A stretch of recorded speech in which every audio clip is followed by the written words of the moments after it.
Good afternoon, and I want to thank the moderators for inviting me to give this talk. So these are my disclosures, but really the main disclosure I have is I'm sitting here with a room full of bariatric surgeons and great bariatric speakers.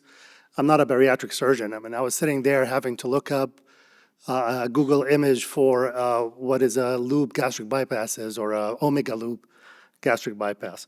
I am, however, a surgical endoscopist and a foregut surgeon, and I do take call for our bariatric groups. So I don't create bariatric anatomy, but I have to deal with the consequences. So the case I'm presenting today is a 43-year-old female patient who underwent a gastric bypass 4 years ago. This was complicated with a gastrogastric fistula requiring laparoscopic takedown. 3 months prior to her presentation to our emergency room, she presented with acute abdomen to an outside facility. She was taken to the operating room where an internal hernia was identified. The procedure was difficult. They had a hard time reducing the internal hernia. And after reduction, she ended up with an ischemic segment of her rouleum, which was quite close to her proximal anastomosis, to the GJ anastomosis. So this required a resection, and they performed an anastomosis using a 25 millimeter circular stapler. 1 month prior to her presentation, that's 2 months from that operation, she presented to an outside emergency room with intractable nausea and vomiting, unable to keep any food down. She underwent upper endoscopy, and she was noted to have an anastomotic stricture. No dilation was performed. She was placed on TPN, and she was referred for our bariatric groups. The patient lived about 5 hours away. It takes us usually several months to get people in. So a month later, when she ran out of her TPN, she had no nutritional source. They would not renew her TPN, and she just showed up in our emergency room. So we performed a CT scan of the abdomen, and I want to highlight here the asterisk represents the rouleum. And the main finding of that CT scan is this rouleum was against the abdominal wall with no intervening tissue or other segments of bowel, indicating it's an anticolic limb. And my thought was this would be a good candidate for a percutaneous endoscopic jejunostomy if that's what she needs. So I took the patient to the operating room with the plan to perform an endoscopy, possible dilation, possible placement of a PEJ tube. So this is the video. So the first thing that I noticed going in is this is the esophagus, and you basically get into the small bowel directly. So it seems like at the time of her gastrogastric fistula takedown, they actually ended up resecting the pouch and performing an EJ anastomosis. To the left-hand side, you see a stable end candy cane limb, and on the right-hand side here is her rouleum. As you can see, there is a fairly tight stricture here. This is in the rouleum again, so it's an anastomotic stricture from her bowel resection.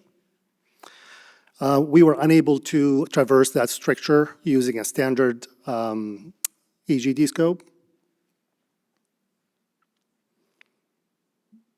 So at this point, we switched to a neonatal scope. In our system, it's called an XP scope. Sometimes they call them NP scopes. It can fit through the stricture, but the problem is the working channel is narrow, so it does not accommodate a lot of endoscopic tools. The one tool it does fit in is the snare that comes with the PEG tube kit. It would not fit in any other snares. So same technique as a PEG tube, so you still want to obtain trans-illumination, one-to-one motion, safe passage technique.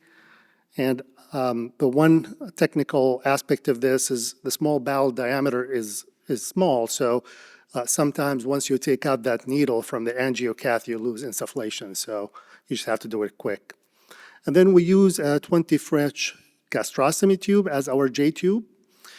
It did get stuck a little bit at the stricture, and when that happens to me, I just pull harder, and it just pulled through, and in the process, it dilated the stricture. You just have to do it gently. But it did go through, and I'll show you the stricture kind of looked actually nicely dilated after this inadvertent dilation. So the patient did well post-op. We were able to get her off TPN, removed her PICC line, started her on tube feeds, and we're able to temporize the patient, get her out of the hospital, so that she can follow up with our bariatric colleagues as an outpatient. A few months passed by. The patient was able to tolerate a diet. She didn't need her feeding tube any longer. And I took her back for, I tried to do a bedside removal, but the tube wouldn't come out, so I took her to the endoscopy suite where I cut it and just pulled it out. You can see the stricture is widely patent. So we did another attempt, we did another dilation and removed her J-tube. So it's not technically advanced procedure. I think this would really work for an end bariatric surgeon. It could really work for a general surgeon who are comfortable doing PEG tubes, but there are a few technical caveats that you need to be aware of. I want to present a couple of other patients that I found this procedure is also helpful, just to kind of show some similarities, so a small mini case series. Another patient I had was a 48-year-old female patient, had an intractable nausea and vomiting of unknown etiology. She had a history of a remote gastric bypass and a mild GJ stricture, but certainly does not explain her symptoms. So she's undergoing GI workup, but she's in the hospital because she can't keep any food down, and we wanted to perform a temporizing measure. The ideal feeding tube in gastric bypass patients, I believe, is a remnant G tube. You can bolus feed through a G-tube. You cannot do that through a PEJ tube. However, she had an attempt at laparoscopic placement of a remnant G-tube, but the patient had to be aborted because of dense adhesions.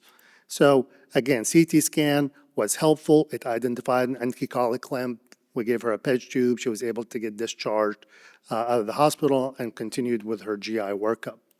The next patient is a 75-year-old female patient who was severely malnourished, had a remote gastric bypass, admitted to the medical service for failure to thrive. They placed a Dobhoff tube in the roux limb, so you can see the tube here. Again, that loop of bowel is directly against the abdominal wall with no intervening segment of bowel. You can see it here on the sagittal view. Took her to the endoscopy suite, identified the GJ stricture, perform a traditional dilation this time with an endoscopic balloon, and then placed another PEJ tube, was able to get the patient discharged home on tube feeds. So in conclusion, percutaneous endoscopic jejunostomy is feasible, but the key caveat here, it's really designed for anticolic Roux-en-Y gastric bypass. I would not recommend that you attempt to place that in a retrocolic gastric bypass.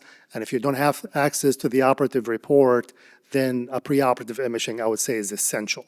I kind of stopped shy from saying it should be done for every case here, because if you have the operative report or if you operate on the patient and you're familiar with their anatomy, perhaps you don't need imaging. But generally speaking, I think we should have a low threshold of getting a CAT scan on these patients. And I think it's best really for patients who are poor candidate for a remnant G-tube placement. I think G-tube in the gastric remnant performed laparoscopically or robotically should be the first line feeding access for these patients. Thank you very much, and I'll be looking forward to the questions later on.